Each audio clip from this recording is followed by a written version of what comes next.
নমস্কার, আমি মোকাম্মেল হক, উজালা বাংলা নিউজ। আজ আমরা চলে এসেছি বসিরহাট সাংগঠনিক জেলার যে 7টি বিধানসভা, তার মধ্যে অত্যন্ত সেন্সিটিভ বিধানসভা হলো হাড়োয়া বিধানসভা। এই হাড়োয়া 121 বিধানসভার প্রচার আজ থেকেই শুরু হলো। আজকে আয়োজন করা হলো হাড়োয়া বিধানসভায়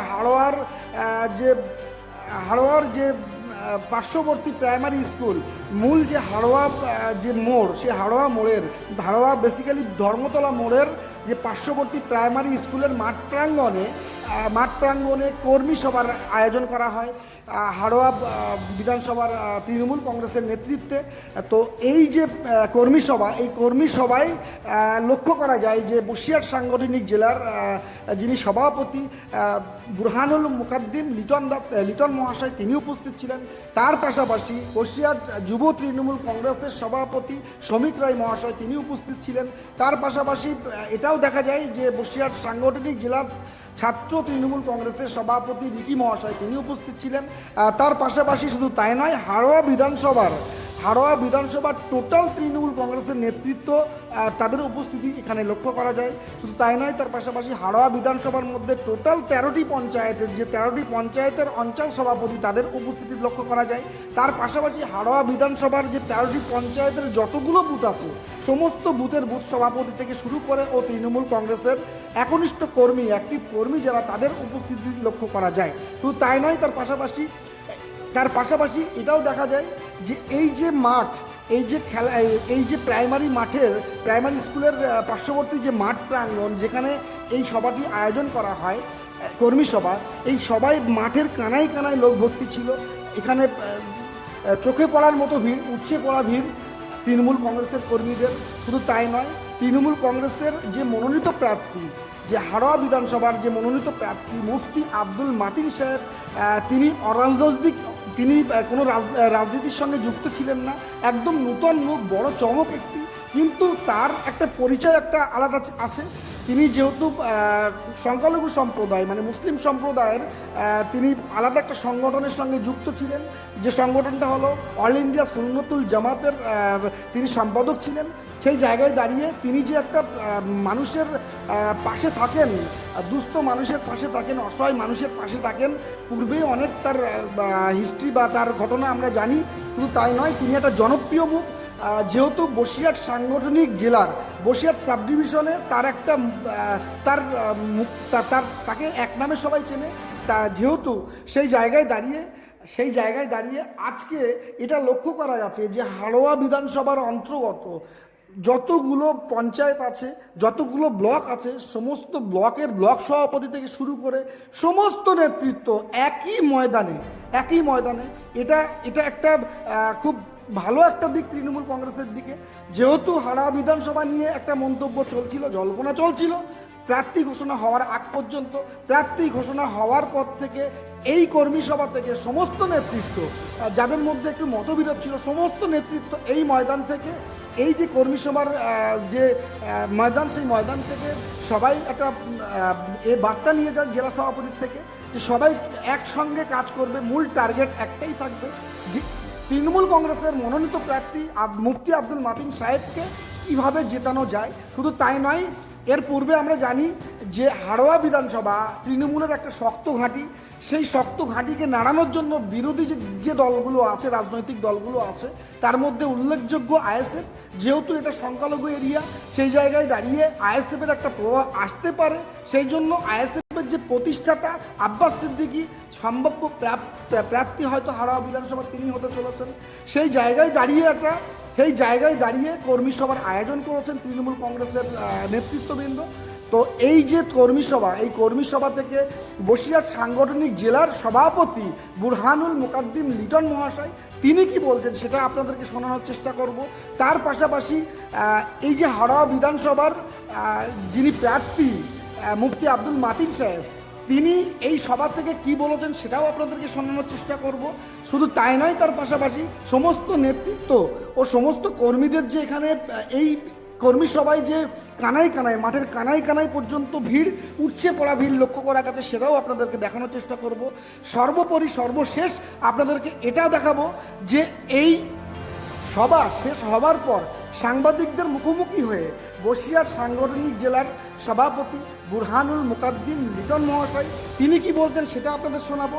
তার পাশাপাশি হাড়োয়া বিধানসভার তৃণমূল কংগ্রেসের মনোনীত প্রার্থী মুফতি আব্দুল মাতিন সাহেব তিনি কি বলেছেন সাংবাদিকদের মুখোমুখি হয়ে সেটাও আপনাদেরকে শোনাবো। আসুন আমরা সেগুলো শুনি। যোগান তো আমি অত্যন্ত যুগোপযোগী মনে করি। ইতিপূর্বেও দলে আসবার মতো অনেক অফার আমার কাছে ছিল, কিন্তু আমার সেদিন মনে হয়েছিল আমি না হলেও দল চলবে, অসুবিধা হবে না, আমার জন্য কোনো ঘাটতি হবে না। কিন্তু এবছরে আমার যেটা মনে হয়েছে 2026-এর ইলেকশন শুধুমাত্র ভোটে জিতে হোয়াইট হাউস বিল্ডিং দখল করবার সংগ্রাম বা প্রচেষ্টা নয়। আমি মনে করি 2026-এর এই বিধানসভা ইলেকশন বাঙালি এবং বাঙালি জাতির অস্তিত্ব টিকিয়ে থাকার লড়াই এবং সংগ্রাম। এটা শুধুমাত্র বিধানসভা ইলেকশন নয়। আমি বারবার যে কথাটা ভেবেছিলাম যে সারা ভারতবর্ষের প্রত্যেকটা স্টেটের মানুষেরা আমাদের কলকাতায় কাজ করেন, হিন্দিতে কথা বলার জন্য কাউকে মার খেতে হয় না, গুজরাটি ভাষায় কথা বলার জন্য কাউকে মার খেতে হয় না, তামিল বা তেলুগু ভাষায় কথা বলার জন্য কাউকে মার খেতে হয় না। কিন্তু আমার হাড়োয়ার সন্তান গুজরাট বা দিল্লি, রাজস্থান বা হরিয়ানাতে বাঙালি মায়ের সন্তান সেখানে কাজ করতে গিয়ে বাংলায় কথা বলে, এই অবস্থায় তাকে মার খেতে হচ্ছে। গোটা দেশের বিভিন্ন প্রান্ত জুড়ে এটা আমরা দেখতে পেয়েছি। নির্বাচন কমিশনের যে রীতিনীতি তা আপনারা সবাই জানেন, আমরাও কম বেশি জানি। আমি শুধুমাত্র হারবার জন্য আসিনি, বিশ্বাস করুন আমাদের এই কমিউনিটির ভিতরে এমন কিছু মানুষ রয়েছেন যাদেরকে ভুল বুঝি ঘুর পথে এই রাজ্যে বিজেপিকে নিয়ে আসবার এক কঠিন অপচেষ্টা চলছে। আমি শুধুমাত্র হাড়োয়া সিটের জন্য আসিনি, আর আমি ক্যান্ডিডেট হব এটাও আমি জানতাম না। ভেবেছিলাম দলে যোগ দেব বাংলা বাঁচাবার জন্যে, দলে যোগ দেব বাঙালি ঐতিহ্য বাঁচাবার জন্যে, দলে যোগ দেব বাংলা কৃষ্টি কালচারকে বাঁচানোর জন্যে, দলে যোগ দেব বাঙালি জাতির জাতীয় সত্তাকে রক্ষা করার জন্যে। সমস্ত নেতৃত্ব ও সমস্ত কর্মীদের যে এখানে এই কর্মী সবাই যে কানায় মাঠের কানায় পর্যন্ত ভিড়, উঠছে পড়া ভিড় লক্ষ্য করা গেছে, সেটাও আপনাদেরকে দেখানোর চেষ্টা করব। সর্বোপরি সর্বশেষ আপনাদেরকে এটা দেখাবো যে এই সভা শেষ হবার পর সাংবাদিকদের মুখোমুখি হয়ে বসিরহাট সাংগঠনিক জেলার সভাপতি বুরহানুল মুকাদ্দিম লিটন মহাশয় তিনি কি বলছেন সেটা আপনাদের শোনাবো। তার পাশাপাশি হাড়োয়া বিধানসভার তৃণমূল কংগ্রেসের মনোনীত প্রার্থী মুফতি আব্দুল মাতিন সাহেব তিনি কি বলেছেন সাংবাদিকদের মুখোমুখি হয়ে সেটাও আপনাদেরকে শোনাবো। আসুন আমরা সেগুলো শুনি। এর উপযুক্ত প্রতিপক্ষ বলে কেউ নেই, আছেন হয়তো অনেকে ভাবছেন, কিন্তু তারা উপযুক্ত প্রতিপক্ষ বলে আমি ভাবিও না, চিন্তাও করি না। আর লিটনদা বা আমরা যারা আছি এ নিয়ে আমরা কখনো ভাবি না। আমাদের কাজ আমাদের করে যেতে হয়। আপনি পেশায় ধর্মীয় একজন ধর্মগুরু ছিলেন, এবং সম্ভাব্য প্রার্থী আইএসএফ তিনি একজন ধর্মগুরু বা আইএসএফ দল থেকে আব্বাস প্রতিদ্বন্দ্বিতা করতে চাচ্ছে, সম্ভব এটা যদি হয় বাস্তবে রূপ নেয়, তাহলে আপনি কিভাবে পেশ করবেন? আরো ভালো হবে। ধার্মিক লোক যদি রাজনীতি করেন তাহলে খুব সততা নিষ্ঠা আদর্শের সাথে রাজনীতিটাই পরিচালিত হবে। সুতরাং সেরকম কেউ যদি হয় তাতে খারাপের তো কিছু নেই। আর ধর্ম করেন বলে যে রাজনীতি করতে পারবেন না বা রাজনীতি করলে যে ধর্ম করা যাবে না এমন কোনো কথা তো আমাদের সংসদীয় গণতন্ত্রের ভারতের সংবিধানে তো বলা নেই।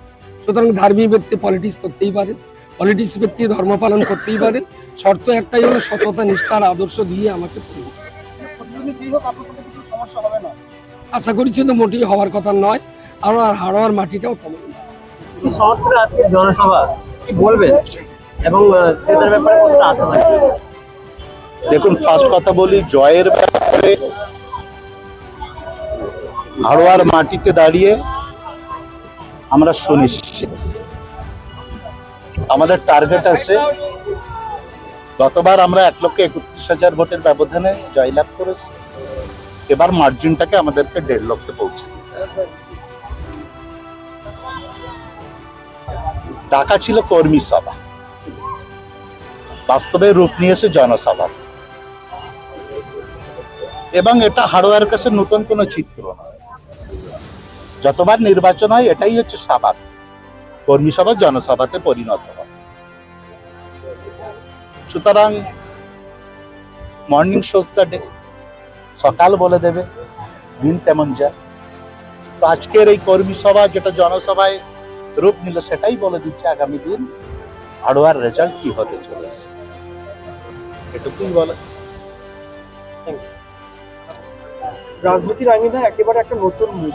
রাজনীতির এই অঙ্কটা তিনি হয়তো পুরোপুরি জানেন বা জানেন না, সে প্রসঙ্গে আমরা যাবো না। কিন্তু নতুন ভাবে মাঠে নেমে উনি কি ঠিকঠাক ভাবে আপনাদের তৃণমূল কংগ্রেসকে সন্তুষ্ট করতে পারবে বলে আশাবাদী মনে করছেন? দেখুন, আমি আপনাকে একটা কথা বলি, সংগঠন জিনিসটা এমনই, কেবলমাত্র রাজনৈতিক প্রফেশন বা রাজনৈতিক চিন্তা ভাবনার মধ্য দিয়ে সাংগঠনিক ব্যাপার ফুটে ওঠে, নট দ্যাট। মাতিন সাহেব হয়তো ডাইরেক্টলি ইতিপূর্বে উনি পলিটিক্সের সাথে যুক্ত ছিলেন না ঠিকই, যেমন, কিন্তু সমাজ সংস্কারক হিসাবে বা শিক্ষাবিদ হিসাবে উনি কিন্তু সাংগঠনিকভাবে অনেকটাই অর্গানাইজড। উনি এই জেলাতে বিগত 40 বছর ধরে, আমি যতদূর জানি, বিভিন্ন সাংগঠনিক ক্রিয়াকর্মের সাথে যুক্ত আছে। সুতরাং আপনাদের ভাষাতে মনে হচ্ছে নূতন মুখ, কিন্তু উনি আমাদের কাছে পরিচিত এবং চেনা মুখ। আজকের ডেটে দাঁড়িয়ে বাংলার প্রেজেন্ট সিচুয়েশনে দাঁড়িয়ে উনি রাজনীতির আঙিনাতে চলে এসেছে একটা গ্রেট মোটো নিয়ে, কিন্তু বরাবরই উনি শাসক দলের সমর্থক ছিলেন এবং বাংলার মাটিতে দাঁড়িয়ে মমতা বন্দ্যোপাধ্যায় এবং অভিষেক বন্দ্যোপাধ্যায়কে কিভাবে এগিয়ে নিয়ে যাবে সেটা সর্বান্তকরণেই চেষ্টা করতেন। সুতরাং আমাদের কাছে মাতিন সাহেব নিউ ফেস। Thank you.